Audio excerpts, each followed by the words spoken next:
Bonjour et bienvenue sur le plateau du Face à Face d'ACI TV, notre émission politique, mais pas seulement. Un peu plus politique aujourd'hui, nous recevons Aline Archimbaud. Bonjour madame.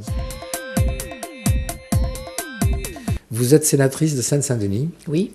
Et en ce moment, la Seine-Saint-Denis est au cœur des problèmes liés à la mondialisation. 9000 emplois menacés, directs et indirects, c'est lourd. C'est lourd en effet, je suis sénatrice seulement depuis 4 mois, mais c'est vrai que la menace de 3300 licenciements à l'usine d'Aulnay-sous-Bois, l'usine PSA d'Aulnay-sous-Bois, crée une inquiétude, une angoisse importante, à la fois chez les salariés et puis chez tous les fournisseurs, les sous-traitants. En effet, c'est 9000 emplois menacés. Et 9000 emplois menacés en Seine-Saint-Denis. C'est 9000 familles. C'est 9000 familles. Et c'est dans un département qui est déjà très durement frappé par la crise sociale, la crise économique, le chômage, la pauvreté. C'est pas possible. C'est pas possible. Il faut qu'on trouve une solution. D'ailleurs, je pense qu'il y en a, si on a la volonté politique.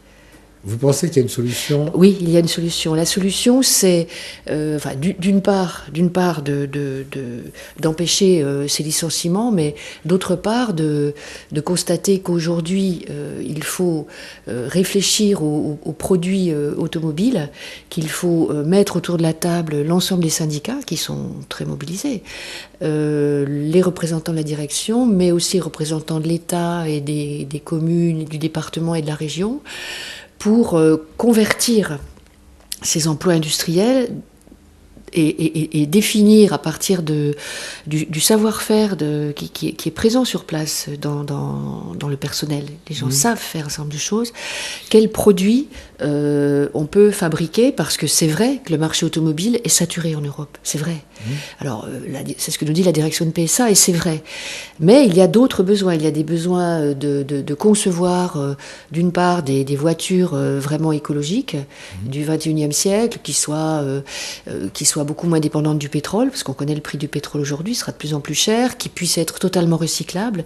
Il y a là de nombreux emplois à créer, pour peu qu'on soit dans cette démarche. Il y a aussi de très très nombreux emplois à créer si on veut recycler complètement les voitures et réutiliser tous les matériaux.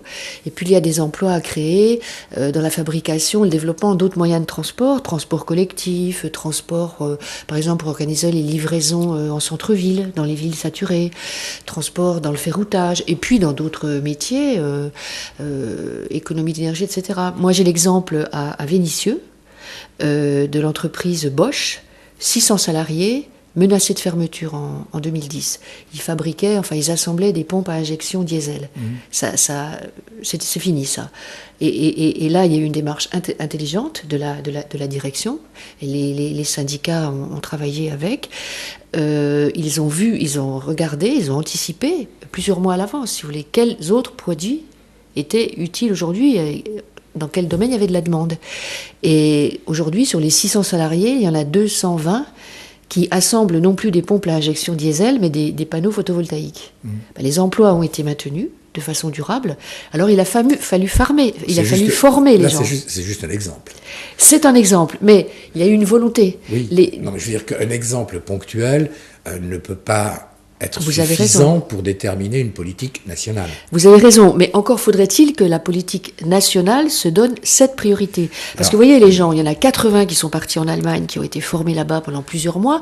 Enfin, il y a tout un dispositif à mettre en place. Les régions ont de l'argent pour financer l'industrie.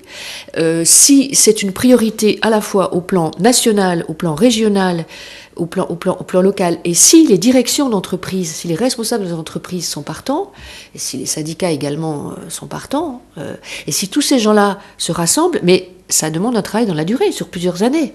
C'est ce qu'on voudrait faire à PSA Aulnay.